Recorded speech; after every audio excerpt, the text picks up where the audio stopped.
वालेकुम जी, वकास यूसुफ आपकी खिदमत में दोबारा से हाज़िर है।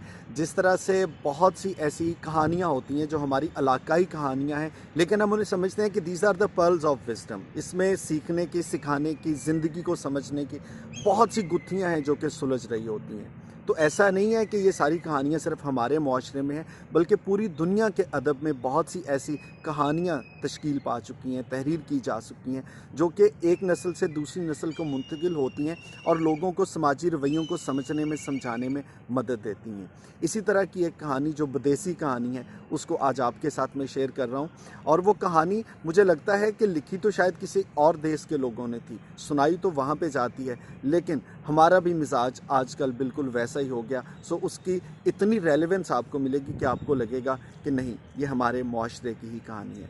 कहानी कुछ यूँ है कि एक शख्स अपनी दुकान का शटर बंद करने के लिए उठा और वो दुकान बंद करके घर जाना चाहता था कि अचानक से एक कुत्ता उसके काउंटर के पास आके खड़ा हो गया और कुत्ते के पंजे में उसने पाँव से एक फहरिस्त जो थी चीज़ों की, वो उस दुकानदार के हवाले की। दुकानदार ने देखा तो उसमें ज़रूरत की, घरेलू ज़रूरत की 2-3 चीज़ें लिखी हुई थी। उसने वो चीज़ें निकाली और इतनी देर में कुत्ता जो था उसने कुछ नोट अपने पटे में से निकाल के उस मालिक के हवाले कर दिए।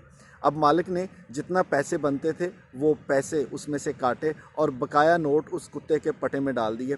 कुत्ते ने तमाम चीज़ों वाला शॉपर जो था वो अपने दांतों में फंसाया, मुंह में लेके उसको निकल गया।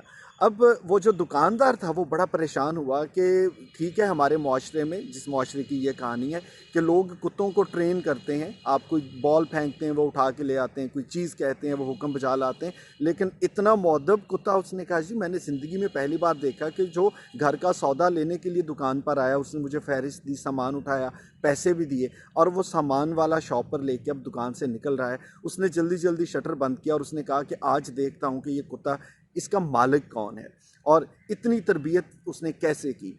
जैसे ही वो उस कुत्ते के पीछा करते हुए निकला तो उसने देखा कि बस स्टॉप पर जाके वो कुत्ता खड़ा हो गया। वहाँ पे मुसाफिरों की एक लाइन थी। जैसे ही बस आई, बाकी लोग भी बस में सवार हुए तो वो कुत्ता भी सवार हो गया। अब वो शख्स जल्दी से जल्दी उसी बस में मुसाफिर बन गया और देखने लगा कि अब आगे क्या होता है। कुत्ते ने जब कंडक्टर पास आया तो अपना पटा जो था ज़ोर ज़ोर से हिलाना शुरू किया। जब कंडक्टर ने उस पटे पे देखा तो उस पे एक एड्रेस वाला कागज़ भी था और उसके साथ कुछ रकम भी थी।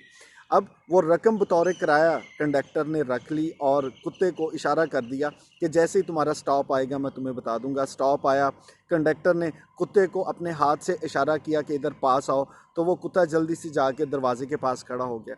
जो शख्स हैरानी से ये सारे वाक़या देख रहा था वो भी उठा और उस कुत्ते के साथ उसने वहाँ पे उतरने का फ़ैसला किया।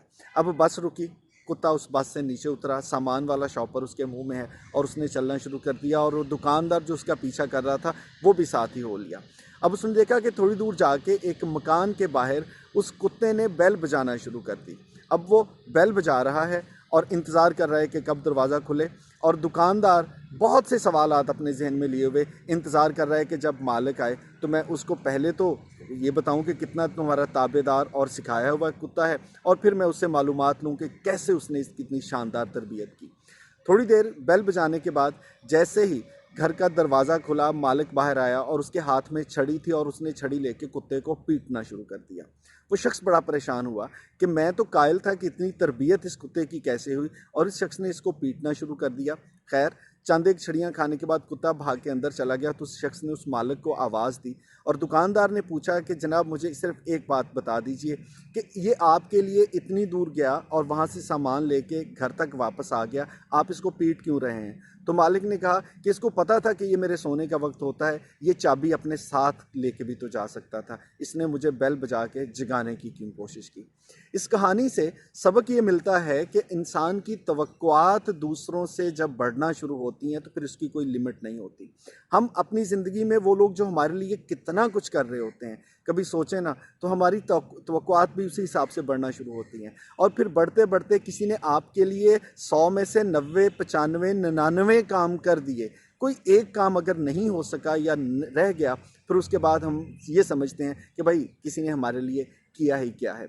बिल्कुल उस मालिक की तरह कि जिसका कुत्ता उसके लिए दुकान पे जाके सामान ला के बस पे सवार होके घर तक पहुंच जाता है, लेकिन सिर्फ इस बात पे खफा है कि भाई तुमने बेल बजा के मेरी नींद में खलल क्यों डाला। आपकी तवक्कुआत लोगों से इतनी बढ़ चुकी होती हैं कि फिर आपको हर चीज़ बुरी लगनी शुरू हो जाती है। सो ये कहानी जो है, ये मैंने कहा है तो विदेशी, लेकिन हमारे देश से इसका इतना ताल्लुक़ है, हमारे मामलात से इसका इतना ताल्लुक़ है कि मुझे लगता है कि हमारी तवक्कुआत भी उस मालिक की तरह इतनी ज़्यादा हो गई हैं जो शायद हम जस्टिफाई नहीं कर सकते, और जिसकी वजह से फिर हमारे ताल्लुकात में खलल आता है। सो अपनी तवक्कुआत को थोड़ा कम रखा करें, क्योंकि आप और मैं जब लोगों से तवक्कुआत ज़रूरत से ज़्यादा रखते हैं, वो पूरी नहीं होती।